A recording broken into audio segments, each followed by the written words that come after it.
എന്താണ് പാതിരാത്രി ഇത്ര അർജന്റ്? ഞാനിവിടെ ഒരു പടം കണ്ടുകൊണ്ടിരിക്കുന്നു. രാത്രി ഏത് പട്ടമാണ്? രാത്രി വിളിച്ചിട്ട് അനാവശ്യം പറയരുത് കേട്ടാ, വൃത്തിയോട് പറയല. നീ ഉദ്ദേശിക്കുന്ന പടമല്ലത്, പ്രേതപ്പടം. അതല്ല ലിയ, ഞാൻ ആകെ സ്ട്രെസ്ഡ് ആണ്. ഇങ്ങനെയാണ് എന്റെ കല്യാണം നടക്കും തോന്നില്ല. അതെന്തു പറ്റി? നീ ഇന്ന് പെണ്ണാണാൻ പോയതല്ലേ, റിജക്റ്റ് ആയാ? അതെ അളി, നീ ഇത് കേൾക്കണം. ഞാൻ അവളുടെ വീട്ടിൽ പെണ്ണ് കാണാൻ പോയി. അപ്പൊ ഒരു അമ്മാവൻ എന്നെ തന്നെ നോക്കിയിരിക്കുന്നു.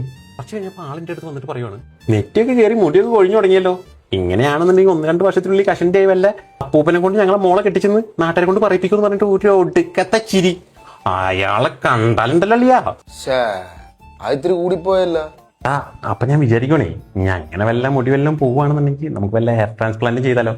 അങ്ങനെയാണെങ്കിൽ എനിക്ക് നിന്റെ കുറച്ച് മുടി തരണ അളിയാ. ഇത് പോടാ അവിടെ നിന്ന്. എടാ, നിന്റെ മുടി എവിടെ കിടക്കണേ, എന്റെ മുടി എവിടെ കിടക്കണേ? Beautiful hair. ഈ മുടിയൊക്കെ നിനക്ക് വിറ്റൊന്നും പറ്റൊന്നുമില്ല. ഓ, നല്ലൊരു കൂട്ടുകാരൻ. കുറച്ച് മുടി വെച്ചപ്പോലും തരാൻ പറ്റില്ലട്ടാ, മുടിയാ. ഒരു കാര്യം പറയട്ടെ, ഈ കഷണ്ടി എന്ന് പറയുന്നത് ഇന്റേണൽ പ്രോബ്ലം ആണ്. അത് സോൾവ് ചെയ്യാതെ ഹെയർ ട്രാൻസ്പ്ലാന്റ് ചെയ്ത് കഴിഞ്ഞാൽ ആ മുടിയും കൊഴിഞ്ഞു പോകും. മനസ്സിലായ? പിന്നെ നിന്റെ ഹെയർ ലോസ് സ്റ്റേജ് 1-നും 5-നും ഇടയ്ക്കാണെങ്കിൽ നിനക്ക് അധികം പൈസയൊന്നും മുടക്കാതെ ഹെയർ നാച്ചുറലി വളർത്താം. അവർ നിന്റെ ഹെയർ ലോസിന്റെ യഥാർത്ഥ കാരണം എന്താണെന്ന് കണ്ടെത്തി നിനക്ക് വേണ്ടിയുള്ള കസ്റ്റമൈസ്ഡ് കിറ്റ് റെഡിയാക്കി തരും. അളിയാ, ഇത് പാരമ്പര്യമായിട്ട് കിട്ടിയ കഷം കേട്ടോ, തിരിച്ചു വരുമോ? പിന്നെ ഇല്ലാണ്ട് 93% ട്രൈ യൂസേഴ്സിന് 5 മാസത്തിനുള്ളിലാണ് റിസൾട്ട് കിട്ടിയിട്ടുള്ളത്.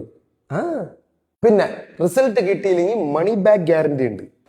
ഓക്കെ, അപ്പൊ അങ്ങനെയാണെന്നുണ്ടെങ്കിൽ 5 മാസം കൂടി കല്യാണ മാർക്കറ്റിൽ ഒന്നുകൂടെ ഇറങ്ങണം. ഓ, സന്തോഷമായല്ല. ഇനി മേലെ എന്റെ മുടി വേണമെന്ന് പറഞ്ഞ് വിളിക്കരുത് കേട്ടാ. പോടാ. എന്റെ ഒരു കാര്യം.